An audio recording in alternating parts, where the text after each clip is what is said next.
ar Lietuvos energetika išliks valstybės kontroliuojama ir valstybės rankose, ar visgi judės toliau į privatizavimą, taps tarptautinės energetikos dalimi su mažesnė arba nedidelė įtaka iš vyriausybės ir atitinkamai, ar energetika toliau galės plėtotis, vystytis taip, kad užtikrintų poreikius tiek pramonės, tiek buitinių vartotojų, tai užtikrintų aukščiausią Lietuvos pramonės konkurencingumą ir socialinius gyventojų poreikius, kas būtų labai svarbu kaip nacionaliniai tikslai. Kalbant apie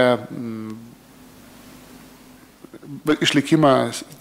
energetikos valstybės rankose, tai turbūt tiek perdavimo, tiek skirstymo tinklas,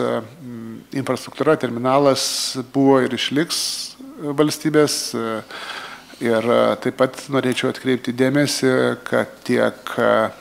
Ignitis, tiek Kenas, kad nesvarbu, kad jie dirba rinkoje, yra labai dideli žaidėjai mūsų 3 Baltijos šalių rinkose. Ir kaip matome, pajėgumai įmonių ir galia ekonominį tik tai plečiasi, tai manau, kad tas valstybės dalyvavimas energetikos sistemoje, jisai tikrai, ta prasme, nemažės, nebūtinai jis bus tiesioginis, bet šiai dienai per lūkesčių laiškus